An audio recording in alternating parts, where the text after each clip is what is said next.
नमस्कार, स्वागत है आप सभी का चैनल पर। आज के वीडियो में बात होगी रूप विज्ञान या फिर पद विज्ञान पर, जो कि भाषा विज्ञान का एक महत्वपूर्ण टॉपिक है। तो ये श्रृंखला सामान्य भाषा विज्ञान के पेपर से संबंधित है। तो इस वीडियो को अंत तक देखें ताकि आपको कोई वीडियो के एंड तक आते आते डाउट ना रह जाए। तो चलिए बिना समय ज़ाया किए आज के वीडियो को शुरू कर लेते हैं। तो सबसे पहले मैं आपको बता दूं पद विज्ञान तक आप पहुंचते कैसे, यानी कि इसका सफ़र कैसे है। जैसे आप ध्वनि विज्ञान सुनते हैं और आप ध्वनि विज्ञान के बाद में शब्द विज्ञान सुनते हैं, वाक्य विज्ञान सुनते हैं, अर्थ विज्ञान सुनते हैं, पद विज्ञान सुनते हैं। तो यहाँ इसका अर्थ आखिर है क्या, क्योंकि अगर आपको इसका अर्थ पता चल जाएगा तो जाहिर सी बात है आप चीज़ें आसानी से समझ जाएंगे। तो भाषा की सबसे छोटी इकाई क्या है? ध्वनि है। आप सबको पता होगा। तो भाषा की सबसे छोटी इकाई ध्वनि है। ध्वनि से क्या बनता है? ध्वनि से बनता है हमारा शब्द। ये पूरी श्रृंखला है। तो आप इसको चाहे तो बना लीजिएगा। शब्द से बनता है पद, और पद से क्या बनता है? पद से बनता है फिर वाक्य, और फिर अंत में आता है आपका भाषा विज्ञान के अंतर्गत जब अध्ययन क्षेत्र की बात करेंगे वो आपका आता है अर्थ विज्ञान, यानी कि तब इसका अर्थ निर्धारित किया जाता है या फिर अर्थ इसका निकाला जाता है या फिर इसके अर्थ तक पहुंचा जाता है। तो ध्वनि से शब्द की उत्पत्ति होती है, शब्द से पद की, और पद से वाक्य बनता है, यानी कई पदों के मेल जोल से मिलकर वाक्य बनता है, निर्मित होता है। उसके बाद में अर्थ विज्ञान पर हम आते हैं। तो ये श्रृंखला रहती है, यानी कि कड़ियाँ हैं जो एक दूसरे से निरंतर जुड़ी रहती हैं। तो इसलिए आपको ये चार्ट पता होना चाहिए। बाकी आगे बात कर लेते हैं, और जो इसकी सैद्धांतिक परिभाषा उस पर तो चर्चा करेंगे ही, विभिन्न विद्वानों द्वारा जो परिभाषाएं दी गई हैं। तो लिखा है रूप भाषा की व्याकरणात्मक यानी कि व्याकरणिक अभिव्यक्ति का लघुतम माध्यम है। वस्तुतः रूप विज्ञान की अवधारणा पर ही व्याकरण की अवधारणा अवस्थित है।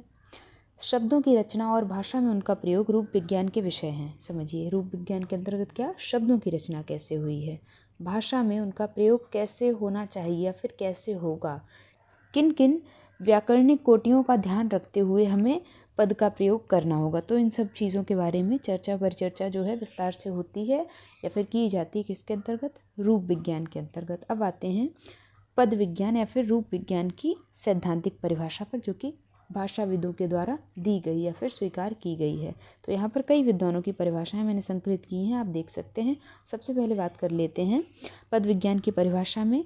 एक नाम है डॉक्टर बाबूराम सक्सेना का। ये हिंदी साहित्य जगत के मुख्य विचारक या फिर भाषाविद रहे हैं। ये कहते हैं पद विज्ञान या रूप विज्ञान को परिभाषित करते हुए कि पद उस ध्वनि समूह को कहते हैं जिसका वाक्य में भाषा की परंपरा के अनुसार संबंध तत्व है, अर्थ तत्व का अथवा दोनों के अर्थ का बोध कराने के लिए प्रयोग होता है। किसका? पद का, यानी ये ध्वनियों का समूह है पद। आगे आते हैं दूसरे विचारक पर या फिर दूसरे भाषाविद पर। अब दूसरे विचारक हैं डॉक्टर कर्ण सिंह। वो परिभाषित करते हुए पद विज्ञान को क्या कहते हैं? वो कहते हैं कि वाक्य में प्रयुक्त होने वाली या फिर वाक्य में प्रयुक्त छोटी छोटी या फिर छोटी से छोटी, न्यूनतम, लघुतम, सार्थक इकाई रूपग्राम या फिर रूपिम कहलाती है, जिससे रूप विज्ञान बनता है या फिर रूप विज्ञान में जिसको पढ़ा जाता है। अगले विद्वान हैं भाषाविद डॉक्टर सरयू प्रसाद अग्रवाल। वो परिभाषित करते हुए लिखते हैं पद विज्ञान या फिर रूप को कि रूप भाषा की लघुतम अर्थपूर्ण इकाई होती है। किसकी? भाषा की लघुतम अर्थपूर्ण इकाई है, यानी कि मतलब अर्थ देगी, लेकिन भाषा का सबसे लघु रूप क्या है? ध्वनि। ध्वनि अपने में कोई अर्थ नहीं देती है। जब वो कई शब्द मिल जाते हैं आपस में तब उनका कोई अर्थ निकलता है ना, तो वही जो है अर्थ देने की लघुतम इकाई है, वही रूप या फिर पद है, जिनमें एक अथवा अनेक ध्वनियों का प्रयोग देखने को मिल जाता है। आगे बढ़ते हैं। चौथा जो नाम है या फिर चौथे जो भाषाविद हैं वो हैं डॉक्टर उदय नारायण तिवारी। वो परिभाषित करते हुए लिखते हैं पद विज्ञान या फिर रूप विज्ञान को। कहते हैं कि पदग्राम वस्तुतः परिपूरक वितरण या मुक्त वितरण में आए हुए सहपदों का समूह है। ऐसा कहते हैं डॉक्टर उदय नारायण तिवारी। ये इनकी दी गई एज इट इज़ परिभाषाएं हैं, जिनको आप एज इट इज़ याद कर लीजिएगा या फिर जो आपको आसान लगे वो 2 या 3 आप ज़रूर याद कर लीजिएगा। यहाँ पे मैं कई इसलिए आपको परिभाषाएं दे देती हूँ ताकि आपको जो आसान लगे वो आप याद कर पाएँ। आगे बढ़ते अब बात कर लेते हैं शब्द और पद में क्या अंतर है। वैसे तो मैंने आपको ऊपर बताया ही था कि कैसे मतलब पूरी श्रृंखला दर चीज़ें चलती हैं। लेकिन यहाँ पर लिखित रूप में बात कर लेते हैं। पहला बिंदु है शब्द और पद में क्या अंतर है के अंतर्गत शब्द स्वतंत्र होता है, परंतु पद जो है वो वाक्य के अनुकूल होने के कारण परतंत्र होता है, यानी कि उसका जो निर्धारण है वो वाक्य से मिलने के बाद ही किया जा सकता है। इसीलिए मैंने आपको बताया भी था कि कैसे एक श्रृंखला चलती है, कैसे पद से वाक्य तक पहुंचा जाता है। तो पद जो है वो अपने अर्थ का निर्धारण तब कर पाएगा सही मायनों में जब वो किसी वाक्य से सन्निहित हो जाएगा। आगे बढ़ते हैं, दूसरे अंतर पर आते हैं। दूसरा अंतर है शब्द के साथ विभक्तियों और परसर्गों का योग नहीं रहता है, यानी वहाँ पर कोई बाध्यता नहीं, इसीलिए कहा गया है कि वो स्वयं में स्वतंत्र है। लेकिन पदों की रचना विभक्तियों और परसर्गों से ही होती है। अगला बिंदु है तीसरा, लिखा है शब्द वाक्य में प्रयुक्त होने की क्षमता नहीं रखता है, जबकि पद में वाक्य में प्रयोग होने की पूर्ण क्षमता होती है। अगला बिंदु है चौथा, लिखा है सार्थक ध्वनि समूह को शब्द कहा जाता है। सार्थक ध्वनि समूह को शब्द कहा जाता है, जबकि वाक्य में प्रयुक्त मूल अथवा विकृत शब्द को पद कहा जाता है। यानी कि यहाँ सार्थक ध्वनि समूह को शब्द कहा जा रहा है जो सार्थक हैं स्वयं में, वहीं जो विकृत हैं वो पद कहला रहे हैं। पांचवें बिंदु पर आते हैं। पांचवा बिंदु है शब्द जो है वो प्रत्यय तत्व से रहित रहता है, यानी कि यहाँ पर प्रत्यय नहीं प्रयोग होता है, लेकिन पद जो है वो प्रत्यय तत्व से युक्त होता है, प्रत्यय का सहारा लिया जाता है। इसीलिए कहीं ना कहीं जो पहला बिंदु था जो मैंने आपको बताया था कि शब्द जो हैं वो स्वतंत्र होते हैं और पद जो है वो दूसरे पर निर्भर यानी कि परतंत्र होते हैं। अपने अर्थ का उद्घाटन वो किसी पर निर्भर होकर ही कर पाते हैं। तो इसलिए यहाँ पर ये बिंदु भी आप देख सकते हैं कि किस तरह से प्रत्यय तत्व से ये युक्त होता है। उदाहरण के तौर पर बात करें तो यहाँ पर एक उदाहरण लिखा हुआ है कि राम रावण मारा। अब यहाँ पर सीधा लिखा हुआ है राम रावण मारा, इसका कोई अर्थ नहीं निकल रहा है ना, ये अर्थहीन है। इसमें मतलब कोई संबंध तत्व नहीं आया। संबंध तत्व से तात्पर्य है कि यहाँ पर कुछ तो होना चाहिए था, मिसिंग है ना। यहाँ पर आपको खुद दिमाग में चल गया होगा कि राम रावण को मारा नहीं, राम ने रावण को मारा, है ना।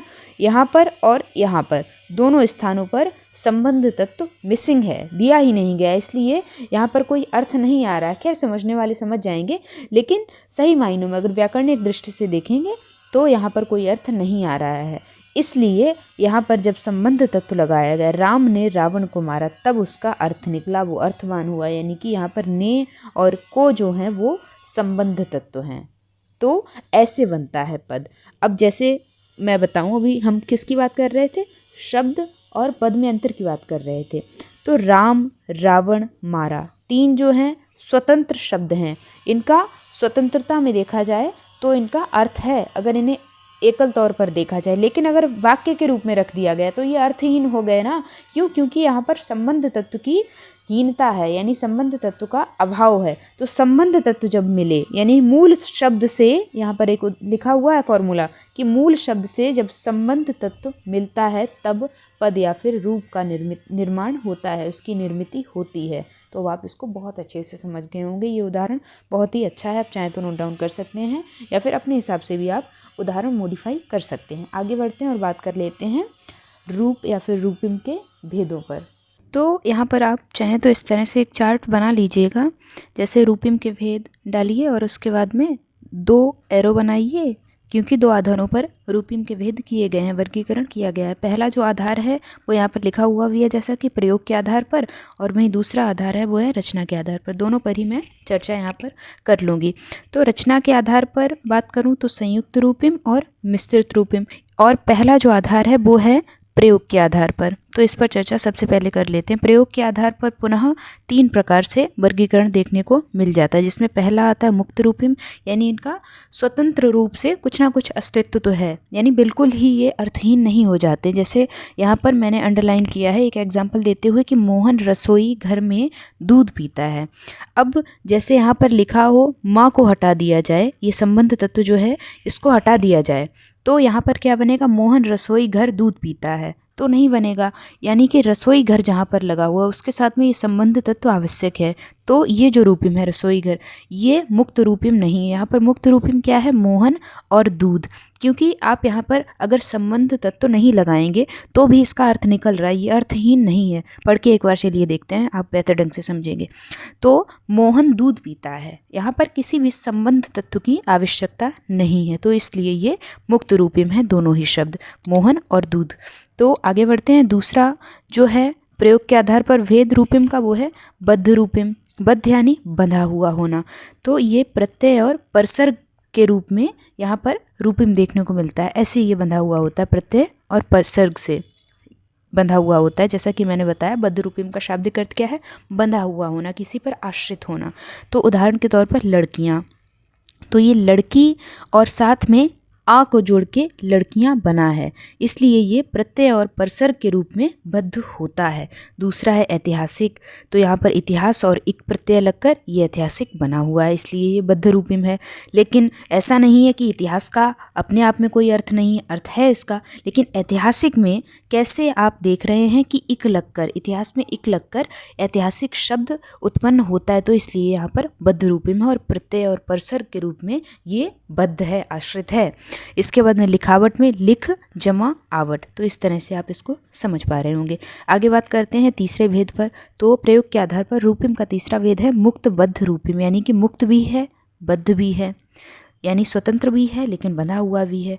तो देखते हैं कैसे। तो देखने में तो ये स्वतंत्र लगेगा, मुक्त लगेगा, लेकिन वाक्य में सदैव किसी शब्द पर आश्रित होगा, इसलिए इसका नाम रखा गया कि मुक्त बद्ध रूपिम। यानी देखने में स्वतंत्र महसूस होगा, हमें आभास होगा कि ये स्वतंत्र है, मुक्त रूपिम है, लेकिन जब उसे आप वाक्य में ध्यान से देखेंगे, पढ़ेंगे, विश्लेषण करेंगे तो वो बद्ध दिखाई देगा। यहाँ पर लिखा हुआ भी है, उदाहरण के तौर पर का, ने और से। ये कैसे? ये संबंध तत्व है ना, ये अगर मुक्त अवस्था में आप इनको देखेंगे तो ठीक है, ऐसे शब्द होते हैं, इनका कुछ अर्थ होता है, लेकिन जब आप इनको वाक्य में रखकर देखेंगे तो ये वाक्य से बंध जाते हैं, वाक्य के संदर्भ में इनका अर्थ निकल आता है। तो इसलिए ये देखने में स्वतंत्र हैं, लेकिन ये वाक्य में जब देखने को मिलते हैं, वाक्य में जब हम इन्हें प्रयोग करते हैं तो ये आश्रित दिखाई देते हैं वाक्य के अन्य शब्दों पर, अन्य पदों पर। आगे बात कर लेते हैं रचना के आधार पर रूपिम के भेदों पर, इसके बाद इस वीडियो को वाइंड अप करेंगे। तो रचना के आधार पर रूपिम के, जैसा कि ऊपर बताया गया है, दो भेद हैं, जिसमें पहला भेद है संयुक्त रूपिम। तो इसके लिए लिखा है कि जिन रूपिमों की रचना दो या दो से अधिक ऐसे रूपिमों से होती है जिनमें एक अर्थ तत्व होता है, शेष सभी संबंध तत्व होते हैं। यानी कि एक अर्थ तत्व है, बाकी जितने भी शब्द आए हैं वो संबंध तत्व हैं, उन्हें संयुक्त रूपिम कहा जाता है। तो उदाहरण के तौर पर समझिए, आप अच्छे से समझ पाएंगे। लिखा है कि हमारे घरों की सफाई होगी। अब यहाँ पर देखिए, इसको आपने देखा कि इस तरह से इन शब्दों से मिलकर बना हुआ है, हमारे घरों सफाई होगी। तो यहाँ पर हमारे यानी कि हमसे बना हुआ है, इसके बाद में घरों, घर से बना हुआ है, इसके बाद में सफाई, साफ से बना हुआ शब्द है ना, ये साफ ही इसका मूल शब्द है जिससे ये उत्पन्न हुआ है। जैसे कि हम से हमारे बनता है या फिर हमारा बनता है, वैसे ही घर से घरों बनता है, और इसके बाद में होना से होगी बना हुआ है। तो यहाँ पर आप आइए, जैसे यहाँ पर हमारे लिखा हुआ है, ये हमसे कैसे उत्पन्न हुआ है, इसका जरा संधि विच्छेद आप करेंगे तो ऐसे मिलेगा कि हम और बड़ा आ और उसके बाद में रे।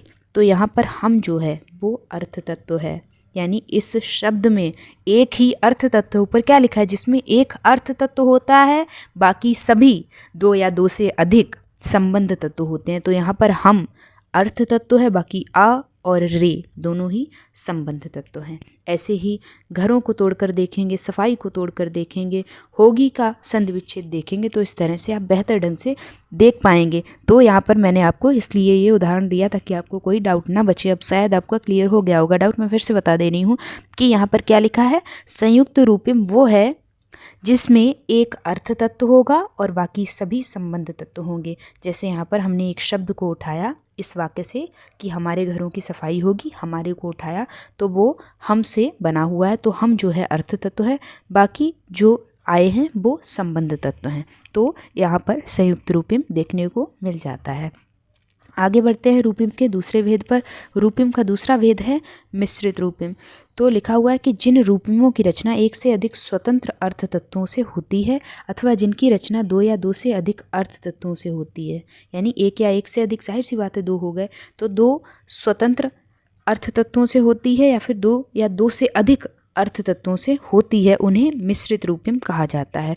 उदाहरण के तौर पर लिखा हुआ है कि राष्ट्रपति या फिर राष्ट्रपिता, तो इसको तोड़ेंगे तो राष्ट्र और पति बन जाएगा। तो आप देख रहे हैं दोनों ही अर्थ तत्व हैं। दूसरा उदाहरण है हिमालय। हिम यानी कि बर्फ, आलय यानी कि घर, तो यहाँ पर दोनों का स्वतंत्र अर्थ है, इसलिए लिखा हुआ है कि इसलिए लिखा हुआ भी है कि एक से अधिक स्वतंत्र अर्थ तत्वों से इनकी रचना होती है, या फिर दो या दो से अधिक भी हो सकते हैं। तो यहाँ पर तीसरा उदाहरण भी देख लेते हैं। नगर पालिका तोड़कर देखेंगे तो नगर अलग हो जाएगा, पालिका अलग हो जाएगा। नगर का अपने में अर्थ है, पालिका का अपने में अर्थ है, यानी कि दोनों ही अर्थ तत्व हैं जिनसे मिलकर एक मिश्रित रूपिम की रचना यहाँ पर हो रही है। तो आई होप आपको चीज़ें बेहतर ढंग से समझ आई होंगी। तो अगर कोई डाउट या क्वेरी है, कमेंट सेक्शन हमेशा आपके लिए ओपन है, कमेंट करिए। और अगर मुझसे व्यक्तिगत तौर पर जुड़ना चाहते हैं, कोई डाउट क्लियर करना चाहते हैं, कोई सुझाव लेना चाहते हैं मेरा, तो आप मुझसे इंस्टाग्राम पर जुड़ सकते हैं, जिसकी लिंक आपको वीडियो के डिस्क्रिप्शन बॉक्स में मिलेगी। और इस PDF को फ्री ऑफ कॉस्ट एक्सेस करने के लिए आपको टेलीग्राम चैनल ज्वाइन करना है। कैसे ज्वाइन करेंगे? आपको डिस्क्रिप्शन बॉक्स में टेलीग्राम चैनल की डायरेक्ट लिंक मिल जाएगी, वहाँ से जाके आप टेलीग्राम चैनल ज्वाइन करिए। बहुत सारे स्टूडेंट्स ने टेलीग्राम चैनल ऑलरेडी ज्वाइन कर लिया है। वीडियो को यहीं पे एंड करती हूँ। अगर वीडियोस हेल्पफुल लगते हैं, इन्फॉर्मेटिव लगते हैं और लगता है कि इस चैनल से आपकी वाकई में मदद हो रही है, तो वीडियोस को लाइक करिए, चैनल को सब्सक्राइब करिए, अपने दोस्तों के साथ में भी वीडियोस को शेयर करिए, क्योंकि ज्ञान बांटने से ही बढ़ता है। बाकी अपनी फीडबैक कमेंट सेक्शन में ज़रूर दिया करिए। Thanks for watching this video.